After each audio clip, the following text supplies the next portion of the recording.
Welcome everybody to our Monday night shiur. We're exactly 6 days before the Hilulah of Moreno Rabenu Ben Chana. It's going to be next Sunday night. Coming up Sunday night, we're going to have a Hilulah here Sunday night, Bezrat Hashem Yitbarach. Besides for our Monday night shiur. And today's shiur is sponsored Le'ilui Nishmat Eliyahu Ochil Ben Surya Ruach Hashem Tenicheu Began Eden Amen. And our shiur is also sponsored Le'ilui Nishmat Neria Ben Svetlana L'Kol Meti Am Yisrael Hashem Yanuach Et Nishmatam B'Tzor HaChaim V'gam Meir Ben Mazal. And also for the Zivug Agun of all the Ravakim, Hashem should bless all the Ravakim, all the single guys, that they should be zochet to find their Zivug. And they should be zochet to be a complete Adam. Shem Ma u Shem Ben. Okay, we are in Parashat Re'eh. The Parasha, we're exactly, I think, 39 days before Yom Kippur, if I'm not mistaken, Rosh Hashanah. It's customary to do Hatarat Nedarim 40 days before Rosh Hashanah, that our tefillot should be accepted. So, if with your permission, guys, after the shiur, guys, don't run away. Let's do a Hatarat Nedarim over here with 10 guys. It's very important. We'll do it for each other. And we're going to go into these 40 days of Yitzirat Havlad, of the making of the child. It takes 40 days for Yitzirat Havlad. We're going to go there with Kedusha v'Tahara v'Zot Hashem Yitbarach. We know the Sfaradim start to do Slichot coming Rosh Chodesh, which is going to be next week already. This Shabbat Nevarchim, I believe, right? And Bezot Hashem Yitbarach, once Slichot start, I'm going to talk a little bit about it today, how Moreno Rabenu HAri Kadosh says that the 40 days of the Elul are so powerful that the Yag Tikunei Dikna, we all know that Moshe Rabbeinu went up to Har Sinai, and Hashem Yitbarach told him, Red, go down. Ki shichet amcha, your nation has sinned. We all know what the Zohar says, shichet amecha. Who's amecha? The Erev Rav. The Erev Rav went, made the Avera, the Egel Hazav, or at least they started it, and then Klal Yisrael, they joined it. Some say the Avera, the Orach Chaim says, Hakam Am Yisrael was punished because of the Egel, was because they lo michu beyadam. They didn't stop them. Because they didn't stop them, nitpesu al avonam. They were caught up in their avon.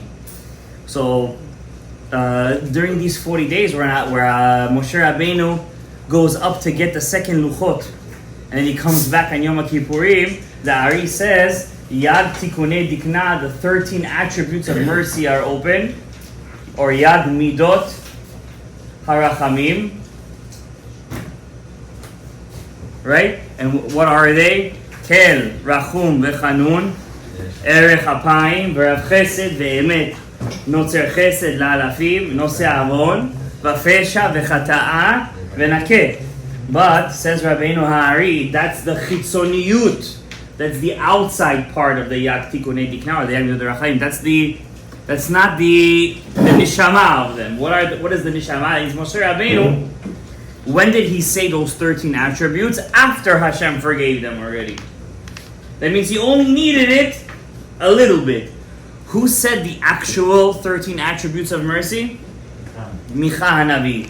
Mi el kamocha noseh avon v'over al pesha l'isharit nachalato lo hechzik la'ad apo until yashuv yirachamenu tikvosh avonotin v'tashich b'mitzvot yam kol chatotam. Those 13, if you look at the Sidur HaAri, every time you say one of the 13, for example, you said the first one, Kel. You have to think of Mi, Kel, Kamocha.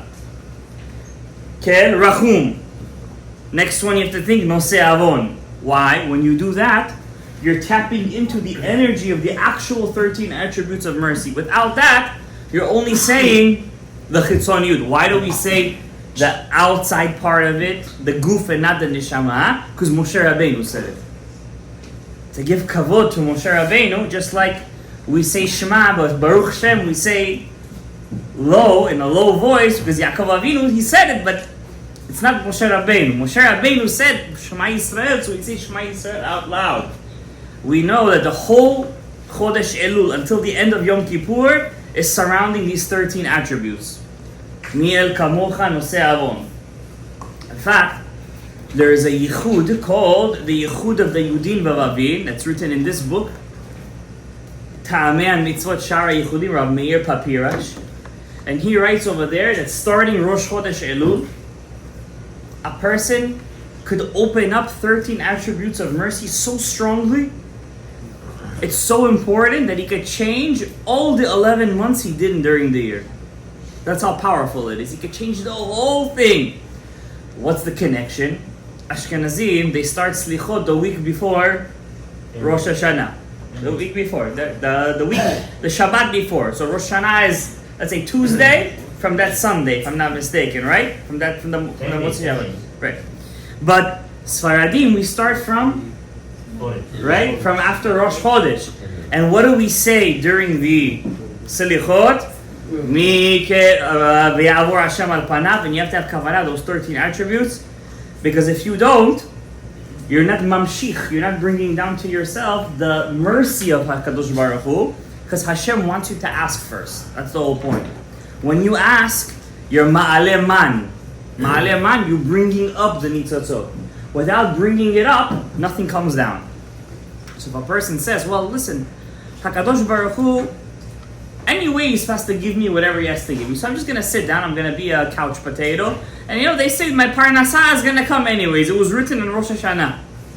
So I'm just going to sit down. I'm going to wait for my parnasah to come. How come that doesn't work? Because HaKadosh Baruch Hu put a midah in this world called midah keneged midah. In the Kabbalistic vernacular, we call it man umad. What's man umad? Ever look at an ocean? The ocean, it's invisible, but there's something called evaporation, right? The water in the ocean evaporates, goes through condensation, it turns into clouds, and then those clouds filter the water from the ocean. It's quite unbelievable. It's a miracle. They have a natural filter in the air, and from the water itself that it got from the ocean, it brings down water back down to this earth. Clean water. What? In the air. The air separates all the bad particles, all the salt and all the things that the human beings cannot take in, and it brings it back down to this world as fresh water. Unbelievable, right? The same way that works, the same way, that's called midah keneged midah. If you want rain to come down to you, you have to pick up. So what does that mean? The more work you put into your life, the more Hashem brings back down to you. There is no such a kind of thing that a person tries and tries and tries and never gets it at the end. A person always gets it at the end. Even Rav Avram ibn Ezra. Rav Avram ibn Ezra, you guys all know that he was a Mefaresh on the Chumash, right? He's in every Mikrot Gedolot. Who do you have over there? Ibn Ezra. He was a Baal Pshat, he was a Sephardic rabbi. He was a big poet. He wrote Ki Yeshmer HaShabbat. He wrote Agadelcha. He was a big tzaddik. I don't know about that, but if you say so. And he lived in the time of the Rambam. And the Avram ibn Ezra, he was so poor, he writes that if I would be a seller of shrouds, you know what shrouds are? When people die, it's called, what they dress the dead in, it's called shrouds. Because if I would be selling that, people will stop dying. That's how poor that's how bad mazal he had. He said if I would sell candles, the sun would not set. That's what kind of bad mazal he had. But at the same time, out of all the people and all the Rishonim in Sfarad, who remembers all the Rishonim? Besides for the Hilulot we do and stuff like that, nobody remembers nobody. Who do everybody know? Ibn Ezra. So he might have been poor, the kesef, but the power that he put into his Torah, mitzvot, his galut. Every Shabbat, what is the first song we sing on the Shabbat table? Ki Yeshmer Shabbat. It was written by Avram ibn Ezra. Once again, he was an ani marud miskin. There are crazy stories about him between him and the Rambam. Some say they're legends, they're not true, but we like to believe it. If the story was said, that means there is some emet to it. There's a story that Ibn Ezra saved the Rambam from conversion to Islam with the chess game. It's an old story. You remember that story? There's a story that the Ibn Ezra saved the Rambam in a chess game with a sultan. The Rambam was very smart. Every time he used to play chess with a king, he used to win him. One time, it's a Tunisian story. One time, the sultan said, I want to play you one last game. But in this game, if I win, you convert to Islam. I want to make you a Muslim. Yeah, and he tells him, the king, that doesn't work. It's a game. Yeah, it's a game, you know what I'm saying? He said, no, the king says you gotta play. Okay, but if I win, I will convert to Judaism. Yeah. That means he had some kind of trick. And he always wondered, how can I lose? Suddenly he sees like some kind of ruach shtut. He cannot, because like some kind of ruach tuma'ah. And the Rambam, he doesn't remember the game, this and that. And he's losing. And he's about to lose. And he's like, I'm going to have to convert to Islam. Because he wrote himself in his Igeret Teman that if a Jew has to convert to Islam, he should convert and not die. Because Islam is not Avodah Zarah. That's what he writes. There is only one Rishon that we know of that writes Islam is Avodah Zarah. That's what he writes. But all the Rishonim say he's not, including the Rambam. So now he writes that. Now he's saying convert. He has to convert now. Imagine the Chilul Hashem. What happened? They say that the Ibn Ezra, he came over there, Kabut to be as in the middle of the game, as a guy who's cleaning the palace, and he starts to tell him the moves.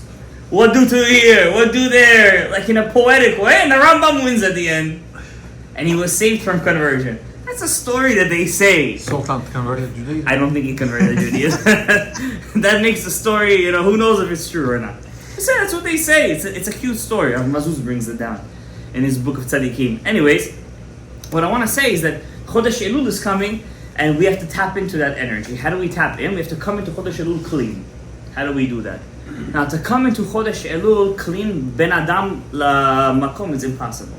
Because Hashem knows nistarot, He knows what goes on in our brains, He knows what we think of. So to come to Hashem clean, it's impossible. But we have it's okay because Hashem, He's Avarachaman. But what we could come clean to is Ben Adam lechavero. So instead of waiting for Yom Kippur to say Salachti, Tislach, right now is the time to make those amends with people if you want to say I'm sorry. Now the Mefarshim say the biggest people to say sorry to is your parents, your spouse. What about your children? Do you have to say sorry to them? Of course. Sure. What do you guys think? What's the halacha? Absolutely. People think that if he's my child, I could do whatever I want to him. It's a free game over here. It's mine. But we know what Eov said. Hashem Natan, Hashem Lakach. The Mefarshim say in the halachot that even to one's children, if you feel like you wronged them, you also have to say slicha to them. Why? Because if they have a hakbada inside their heart, that could also break a person's tefillah. They say parents should say slicha to the kids? To the kids, yeah. There is no accepting. There was a story. There was a story once with the Baal Shem Tov. One time he was traveling on the road, and he got into a very dark place. He lost his Ruach HaKodesh. He lost his, and he got into an inn where the guy treated him like garbage, and he brought him in. He punished him. It was Shabbat. He said, "I'm giving you some black bread. Take it. Just get out of here, you disgusting Jews." He was Jewish himself, the guy. And when the Baal Shem Tov after Shabbat wanted to see why this happened to him, the Baal Shem Tov raised an orphan girl in his house. And every Friday, when his wife used to brush her hair, she had a lot of knots in her hair. And when she used to take the brushing, the kid used to cry. "It hurts me." His wife wouldn't care. She would rip the hair off. And she would yell and she would cry like, "It hurts me." So, "No, I'm doing it for your good. Hold it." And she would rip. So even for that, the Baal Shem Tov had to answer. It's an old Hasidic story, but a person cannot say that another person's feelings doesn't matter. Everyone's feelings matter. Even if you're right. Let's say he deserved it. Even if he's right, still say sorry. Many times I speak to people, sometimes I don't see what I say. And I might say a very sharp word here. I try my best not to hurt anyone's feelings. My best, really I do. But sometimes, nichnas yain, yatsa sod. Or in my case, nichnas J and B, yatsa sod. And sometimes I don't realize what I say and something is pulled from my mouth, something a bit too sharp. Now, what's the problem? When you're naturally a very nice person, when you say something sharp, it hurts even more. It's like if a person is a banzit and he does something bad, does it really matter? No. Anyways, he's a banzit, so he made something bad. But when a person is usually, if the president does a crime, it counts as a crime, even if it's a small crime. Tax evasion. If a guy usually does tax evasion, who cares? He does tax evasion. If the president does tax evasion, impeachment. Why? He's the president. He has to be. Well, not today's president because you know what's going on over there. Sodom Amorah. But in general, that's how it is. So a person has to be very careful what he says, when he says, and the answer is, don't let it stay. You're coming to Rosh Chodesh Elul, don't let it stay. Don't let it boil. Right away say sorry. There's a saying in Hebrew, Al tiyeh tzodek. Don't be right. Tiyeh chacham. Be smart. Don't be right. Be smart. Sometimes in life, even when you're right, you have to say sorry. Even when you're right. Because you don't want a person's hakpada, his grudge on you. Some people, they hold grudges on you forever. They can hold it on you and it could be very bad. Especially, the Gemara says, if you say to a person, God should judge between me and you. If you say that to a person, you put yourself into very bad hot water. If you say, Hashem yishpot beini ubenecha, and you're right, that person did bad to you, but you say God should judge between us, even though you're right, whose book did they open first? Yours. Who did it happen to? The Gemara says between Abraham and Sarah. Sarah said to Abraham, Yishpot Hashem beini ubenecha, God should judge between us. Why? When Hagar, she was an Egyptian slave, black. Not that I'm against blacks, but that's what it was. She was a black slave. Some say she was a princess in Paro's house, but she wasn't a princess like you think. Why? Paro had a harem. He had who knows how many wives this guy had. Okay, she was one princess over there. Paro said, took one of you be this girl's slave. From that came out Ishmael and all the balagan we have today. She goes, Sarah sees she's 90 years old. Still no baby. She says to Hagar, it was earlier than 90, but you guys get the point. She says, take the baby, take this Hagar, marry her. Maybe her child, because I own her, so her baby is technically mine. So Yishmael will be my child. Ibane gam anochi mimena. I'm going to build my family from this baby. Hagar gets pregnant. And vatekal gvirta be'enea. And her mistress becomes easy in her eyes. Why? She's the slave. She gets pregnant. Avraham was a tumtum. That means he couldn't have a baby. And suddenly he had children? That means what did the miracle come through? Hagar. That means Avraham couldn't have kids. And the fact that he had kids, that means Hagar was suddenly a tzaddik. So vatekal gvirta be'enea. She starts to put down Sarah. Sarah says, do this, do that, do this, do that. What happens? Sarah gives ayin hara to Hagar. Ayin hara is very bad stuff, guys. That's why it's mumlatz to go to the mikveh every single day. When you go inside the mikveh, it's like going into lahavdil, Lazarus pit. You go in there, you're reborn. You're a new person. Lahavdil. When you go into the mikveh, you're going inside the bina, all ayin haras on you are cancelled. Everything is cancelled. All bad, all kishufim, all, they say in Bukhari, shmoli bad. All these bad things, cancelled out. Especially if you go Erev Shabbat. She says, chamasiyah, but because she gives ayin hara to Hagar, she drops the baby. Not only does she get pregnant once, she gets pregnant a second time, Hagar. She gets pregnant a second time. And Sarah wants her to fall the baby again. Baby doesn't fall. No miscarriage. What does she do? She's 8 months pregnant. She tells her, Mrs. Hagar, clean the floor. You didn't clean it well. She's over there with a big stomach. She tries to bend down. And she's clean the walls. She can barely move. What's clean the walls? She's pregnant. Do this, do that, do this, do that. She got punished for that at the end. The Midrash says, because Sarah made Hagar suffer when she was pregnant, the kids of Sarah will fall into the hands of the kids of Hagar. Do you hear what I'm telling you guys? Do you hear what I'm telling you? It's unbelievable. Because Sarah, our mother, made Hagar suffer while she was pregnant, we as Sarah's kids have to fall into the hands of the kids of how many months, says the Zohar? 9 months. Why 9 months? Pregnancy. You guys understand it now? You guys connected right now? Yes. Yishmael? So it didn't happen yet, I guess. 9 months. We hope it happened already. We hope. I don't know how long we need this galut for. How long? Just this Motzi Shabbos, another guy was killed in Tel Aviv trying to save Jews.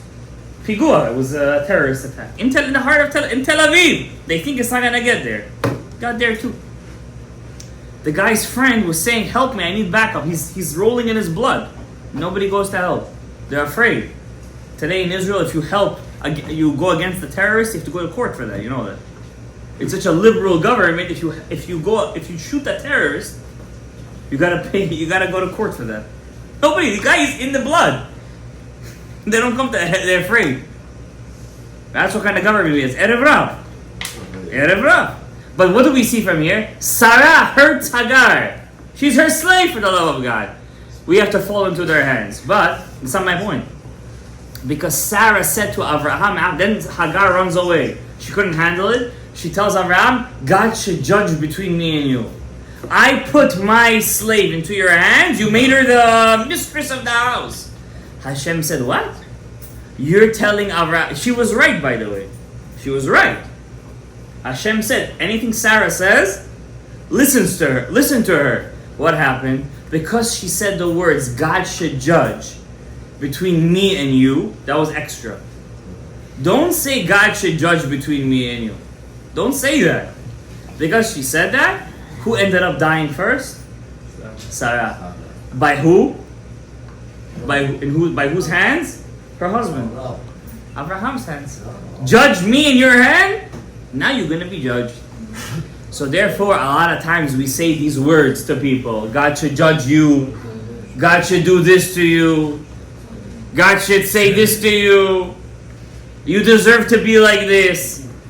Especially, by default, I have to call myself a rabbi of the Beit HaKnesset. Sometimes, stuff happen over here. I get hurt too. I'm also a human being. Right away, I'm makpid on myself. Right away. I say, no matter what, muchalim lo, muchalim lo, muchalim lo, muchalim lo, muchalim lo, muchalim lo, 100 times I say to myself in my head, should be forgiven, it should be forgiven, it should be forgiven. To rip out of my heart, personally speaking, to rip it out. Now, especially as a teacher in school, how much things I go through over there. Right away, I said, muchalim lo, muchalim lo, muchalim lo. Until, I could see the guy the next day, I could give him a hug. To this extent, I brainwash myself that I should take the hakpada. You know what hakpada is? The particularity. To be particular, I should rip it out of my heart. And if a person does this, he's going to be the number one person in life. He'll be stress-free. He'll live a long life. He'll live a happy life. Because whatever his wife tell him won't bother him. Whatever his kids will tell him won't bother him. Whatever his employees or partners, nothing will bother this guy. Why? He ripped the hakpada out of his heart. Now I want to ask you a question. This kind of guy goes in front of Hashem on Rosh Hashanah. What kind of grade Hashem is going to give him? If not an A+, then what? A++. If not an A+, then an A++. This kind of person gets straight to the book of tzaddikim. Straight. Why? Hashem says, these Jewish people, they're a part of me. You could learn to take away your hakpadah from them. I'm going to take away my hakpadah from you. It's unbelievable stuff. And I practice this. I'm not telling you something that I don't practice. I practice this. I practice this. I practice this. I'm telling you guys, this is a sure way to a golden ticket. When you take away your hakbadah from people, now sometimes it's hard. Why? Sometimes you take it away, you forgive the guy, but when you see the guy on the street, you want to cross the street. You feel uncomfortable. You have to break yourself. You have to pass him and tell him hello. Like this. I know people that when I pass them in the street, I didn't mean to. I didn't look. I don't see well from far. I didn't tell him shalom. The guy doesn't want to speak to me afterwards. He thinks because I didn't tell him hello, I hurt his feelings.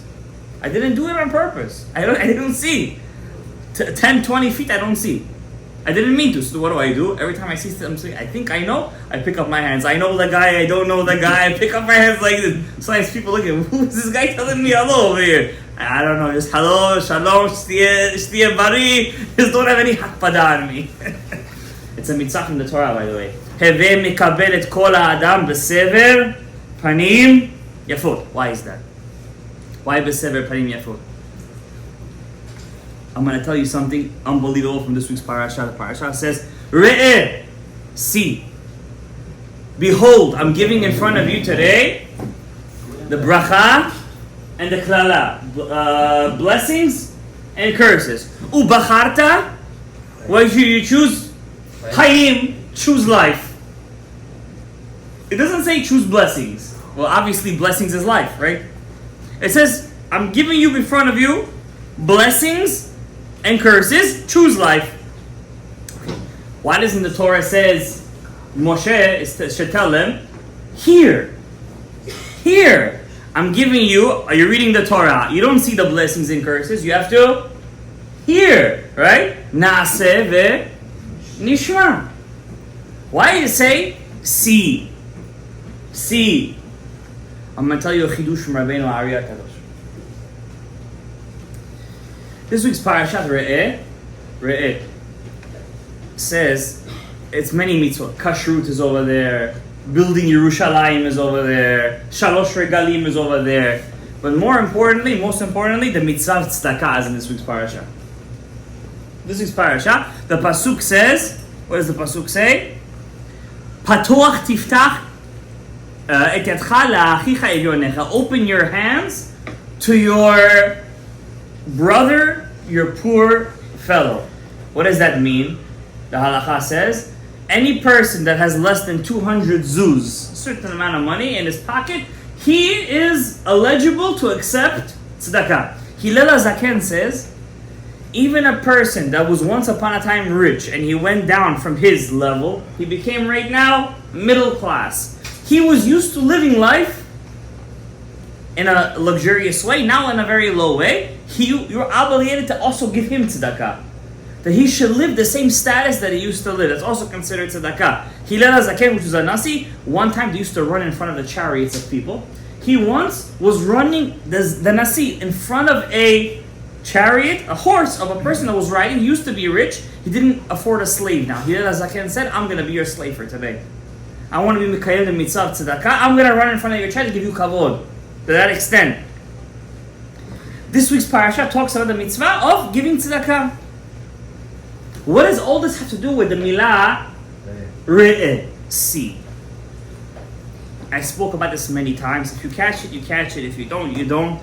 But this is our avodah. Really, Hashem didn't need to create this world. The Etz HaChaim says there was no point for him. He's perfect. Perfection doesn't need this. It doesn't need the chaos. It doesn't need the going against him. Hashem doesn't need this stuff. Why did he create it? So Baal Tanya says, did you ever ask a guy why he likes chocolate? Why does he enjoy chocolate? Because he does. He likes the taste. You can't ask Hashem why he wanted to create this world. You know why? Because he felt like it. Why he created this world. He wanted to. But it's deeper than that. The Ari teaches us the tchuna the basic characteristic that Hashem wants to teach us in this world, that God is a giver. Because He's a giver, He wants to create an atmosphere where the closest beings to Him will always be in a constant state of giving. We receive from Him to give to something beneath us. Therefore the Torah says there are animals, there is plants, there are poor people, there are goyim, there's everything. Why? We are not in a way that we're racist or bigots. It's the hierarchy of the world. There is God, there are angels, then there are Jews, and then there's humanity. We're not trying, yeah, it doesn't sound bad at all. But it's not supposed to be. Why? If we were really evil people that we want to go against, what would be ours if we felt like we were above the goyim? What would we do? Give us. What do we say? Just the opposite. We want to give to you. That's what we say to the world. We want to show Hashem's light. And that's what's happening today, by the way. From Mumbai to Alabama to South America. Just this past 2 weeks ago, some guy from South America emailed me. I don't know how he got my email. I also watching. And probably, and he writes over there, Lost Sparks in Colombia. That was the name of the now. With a name like that, I have to open up the email.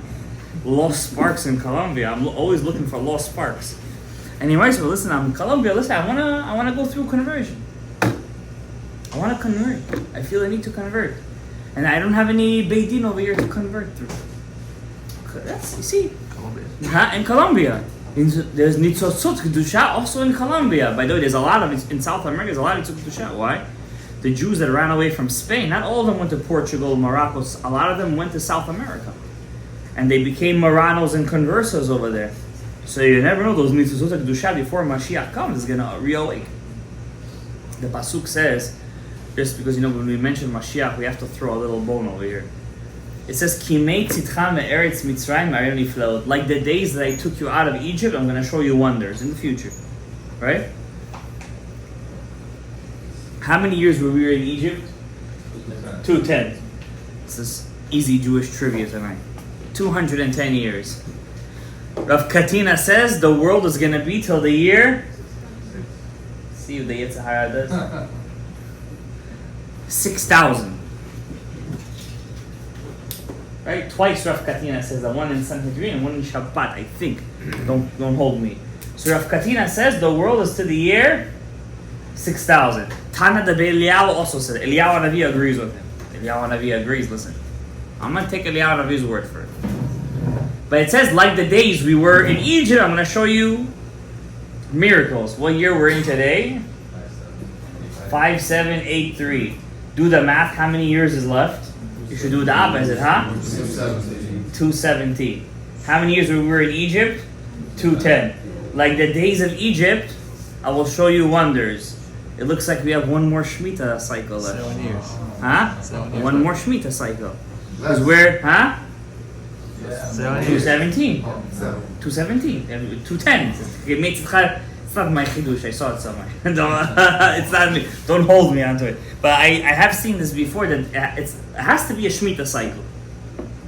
So listen, one more Shemitah cycle, huh? It's gonna be soon the Hilulah review of Daftayer. This Sunday night, I'm gonna make a Hilulah over here.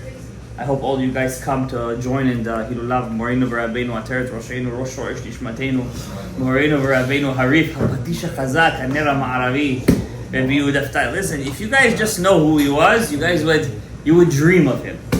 Dream of him.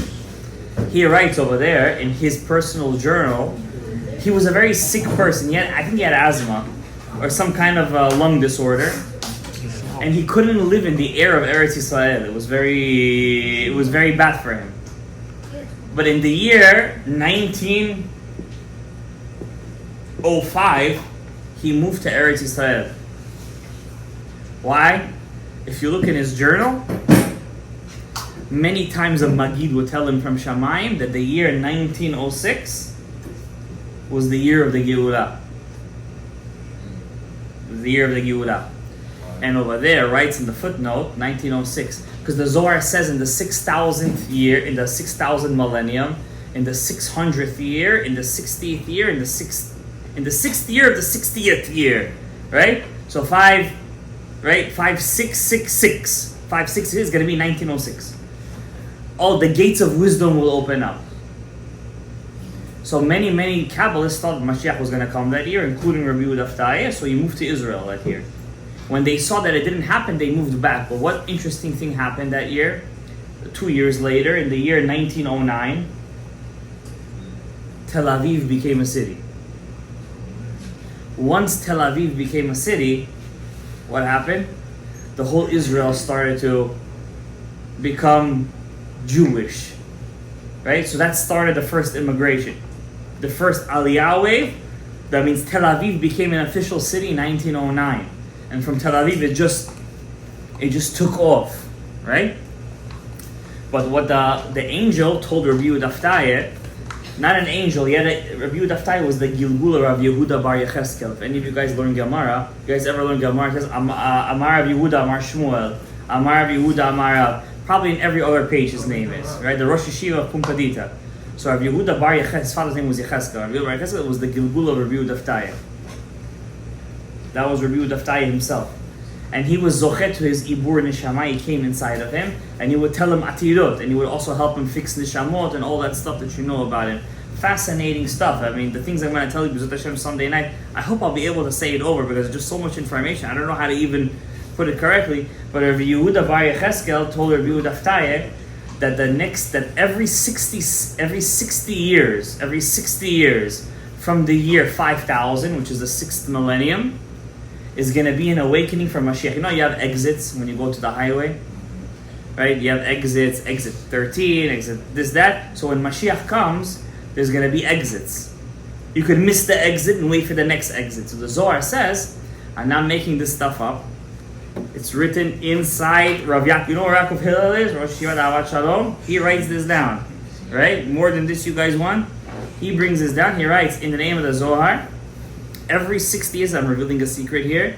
Every 60 years from the 6th millennium will be an exit. Guess what was the last 60th year? 5780, also known as the year of Corona.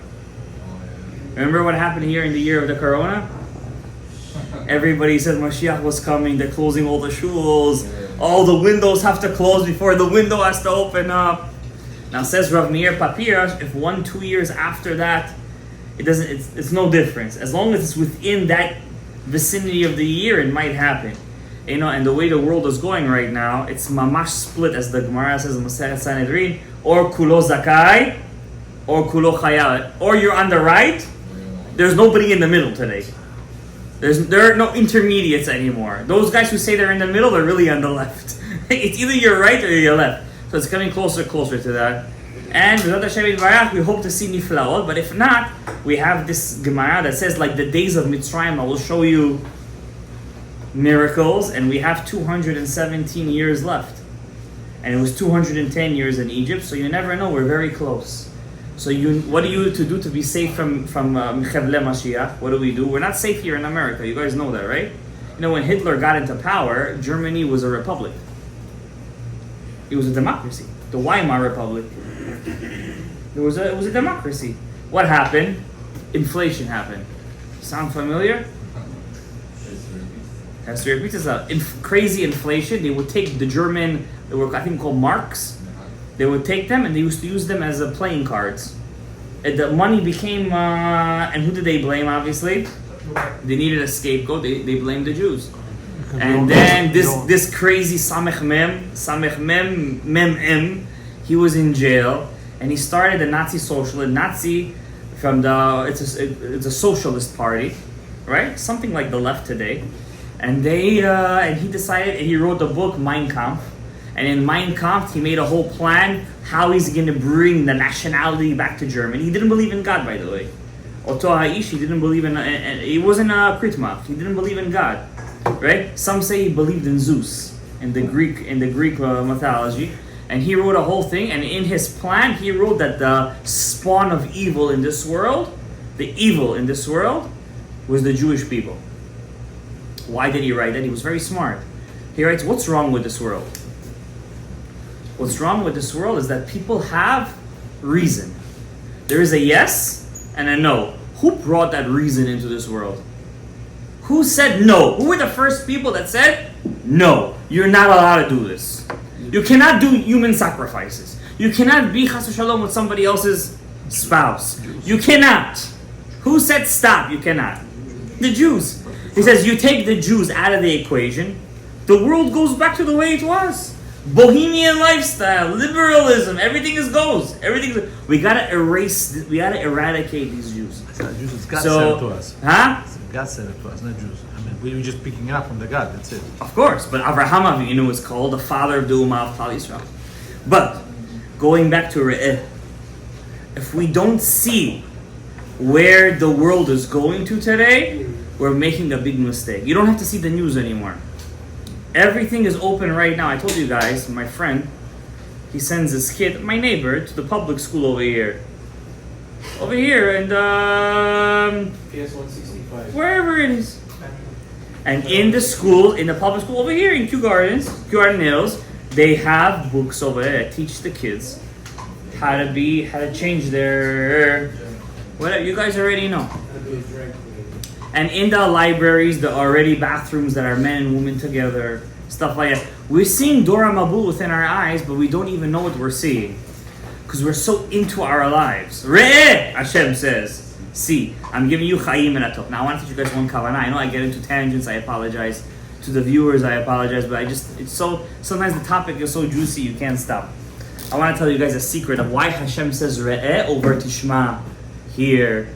Over any other sense, right? We still have 5 senses today, do we, right?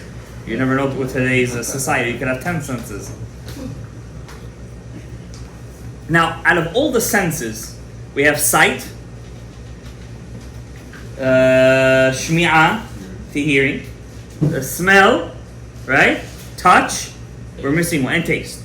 Out of all the 5 senses, which one didn't get hurt from Etz Hadat? Nose. Huh? No. The nose. The nose. Why? They heard Hashem say, don't eat. They saw, they tasted, and they touched the tree, right? But one thing wasn't hurt. Which one? The smell, sense of smell. That's why when Noah came out of the ark, when he made the korban, Hashem says, he smelled the reach hanichoach. He didn't see it, he didn't hear it, he smelled it. Why? Through the sense of smell, which is the neshama, we're going to fix the goof. Okay? Which one of the senses was the worst? Ruined. Huh? You're on a roll today. Let them make the wrong guess over here. You're ruining it over here. The one sense that was ruined out of all the 5 senses, like, mamash ruined, was the sense of see. See. Adam ruined his sense of see when he saw the Etz Hadat and Chava said, take it. And he took it willingly. Hevel also ruined it. He repeated the sin of Adam HaRishon to ruin the sense of the eyes when he brought the Korban, he gazed at the Shekhinah. It's a whole shiur, because Hashem, the new year is going to come. We're going to make a crazy shiur on the Hevel and Adam and his sense of, if you want to see a little bit of Patorah Da'ava this past Sunday, some amazing stuff over there. And Akedat Yitzchak.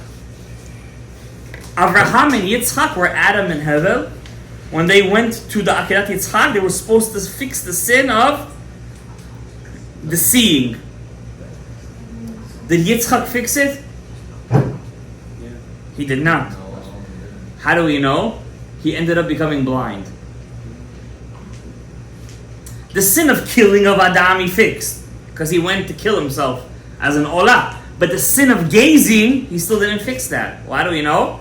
But tikahena veiki zaken Yitzchak. When Yitzchak became old, but tikahena he couldn't see, he became blind. He lost his sense of seeing. He lost it. Isn't fixing for the eyes because he got blind? No, it's the opposite. When you fix the sin of the eyes, you see very well. Not only do you see spiritual things. Not only didn't Yitzchak see, he couldn't even tell the difference between Yaakov and Esav. When did he tell the difference? When he smelled him. Because that was the only part. I'm not telling you some drashot here. I'm telling you Ariyat Kadosh here. Yeah, but he also heard it. But he couldn't tell the difference. Yeah, because He didn't tell the difference. That's why he said, let me touch Right, let me tell you. He touched him. He heard him. Right? He tasted the food. He couldn't see. But he smelled him.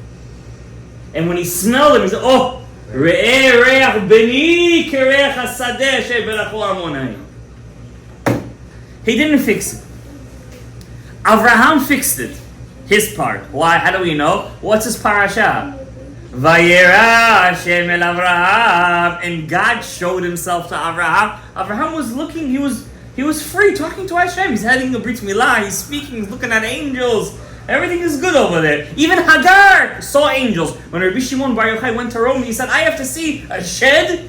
When Hagar saw angels in the house of Avraham, Avraham did whatever he had to do. But Yitzchak still did it. Moshe Rabbeinu fixed also. When did he fix? At the burning bush. Vayaster Moshe panav. Moshe shut his face. He closed his face. He was afraid to look. All of Klal Yisrael are the nitzatzot of Moshe Rabbeinu.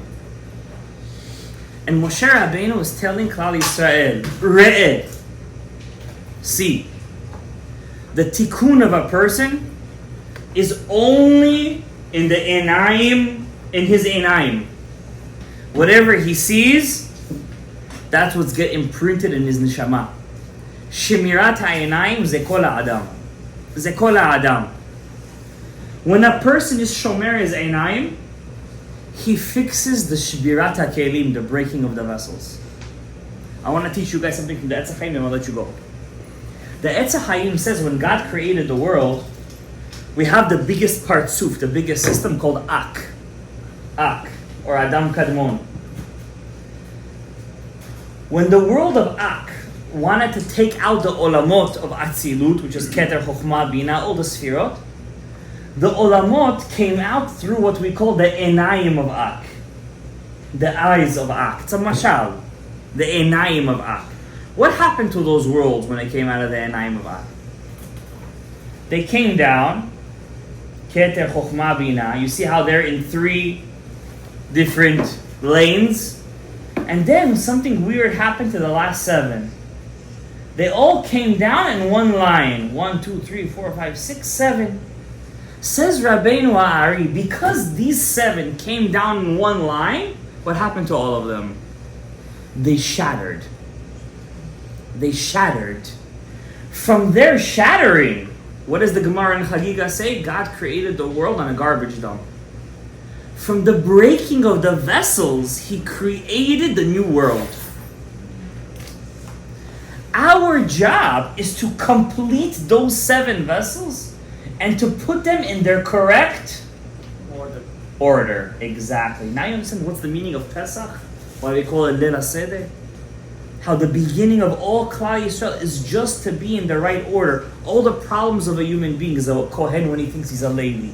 When a Levi thinks he's Yisrael. When a Talmid Chacham thinks he's an Am Haaretz. When an Am Haaretz thinks he's Talmid Chacham. When a person doesn't think... You know, one person says something great to me. He says, well, a person really believes in Hashem when he believes in himself. A person must believe in himself and his power. Believe in your mission in life. To put those vessels, those spheres in their correct lane. Chesed has to be on the right. If you're a chesed, you can't be on the left. If you're on the left, you can't. If you're a lefty, you're not a righty. Don't try to fool yourself. If you're a doctor, don't be a lawyer. If you're a lawyer, don't be a sanitation worker. If you're a sanitation worker, don't try to be a doctor. Everybody you have to know your place in life. Da'at mekomcha, says the Pirkei Avot. Hamakir et mekomo. You have to know your place in life. Know who you are. A lot of times parents ruin kids' lives. Because they say, he has to be a doctor. What if he's not meant to be a doctor? Let him take his mission in life. Maybe he's supposed to be a businessman. Maybe he's supposed to be a Rav. Maybe he's supposed to be a computer programmer. Who knows what he's supposed to be? Why are you pushing him in that direction? Why are you forcing him? He doesn't know his direction in life then. Guess what, by the way? Hashem will put him in his direction. But when he's going to get there, he's going to be very confused. Because all of his life somebody's telling him he's supposed to be something else, and suddenly he sees that he's meant to be something else. He doesn't know his place. He doesn't know his place. From these broken vessels, HaKadosh Baruch Hu put them in the right way. Now, what's the secret, says the Ari? Look at this beautiful thing. Why did the Ari HaKadosh die very young? How old was he, guys? 38. You guys are the best. The best. When I hear these kind of answers, I'm proud. Hagar with the cold. Huh? Hagar with the cold. I like that. Ari was 38. Why did he die, guys? He revealed the secrets, but then he said, if you guys will live together nicely, I'll live. What happened? Not with women. What happened? Not with women. Not with women. Janganozi. What's Janganozi mean, guys? When I don't, why does a person fight with somebody? Because he believes what that person has is supposed to be mine, whatever I have is, whatever, it's not in the right order. What happens again when a person is in machloket? I don't want to share. When everybody's in the right lane, what are we basically doing? We're sharing with each other. We're a team. We work together. But when we say we're not a team anymore and we become again like this in one line, what happens again to them? It shatters. Says the Leshem Shova Achlama, every year we get shattered. Every year that Mashiach doesn't come, see, you're being shattered. You're getting the klala. Every year, not every 60 years like the Zohar. Every year he's supposed to come. On Pesach he's supposed to come. He doesn't come. You know why? We're still in one line. We don't know how to share. And where did it come out of? The Enaim, right? If we don't know how to fix the Enaim, then we're still going to be what the Zohar says, Chad Samcha, standing on one leg. And we know, when you stand on one leg, what happens to you at the end? You end up falling. But when we're in three lanes, when I know I'm a Kohen, I'm a Levi, I'm Israel, and we work together, what happens? We have a kiyum. We could work together. We stay. It's a known thing. You could have a team in any sport. You can have the MVP on the team. But if he doesn't know how to share the ball, he's going to lose. You could have a mediocre team, even a bad team, but they have good teamwork, they're going to win. Lahavdil elef havdalot. You could have a shul, a beit midrash. I was in Kollel. We were 5-star players. We went to Eretz Israel, to the Rabbanut, to get smicha. You know what Rabbanut is? 6-hour test. But there was no achdut. We were chad samcha. It shattered. It shattered. On the other hand, you can have yeshivot where everybody's a mediocre player, but they like each other. They work together, they stay. Same thing with a marriage. We might not be the hottest couple, but we know how to shtim together, we respect each other, you'll stay. But you could be the hottest couple in the world. You look good, you make good money, you have a nice house, everybody is saying, wow. See you in the Rabbanut in another year. I'll see you there. You're not going to handle it. You have to know how to shtim together. So Rosh Hashanah is coming, Chodesh Elul is coming. May we learn how to have that sharing together. May we learn, B'ezrat Hashem Yitbarach, how to tap into our energy to be one with each other. May we be zocheh lebracha, rebacha, hatzlacha, parnasa tova, re'eh, to fix the sin of Adam and Hevel, שהציצו בשכינה, ויהי זוכה לכל מיטב זיווגים הגונים, ברכה והצלחה, ברוך ה' לעולם, אמן ואמן.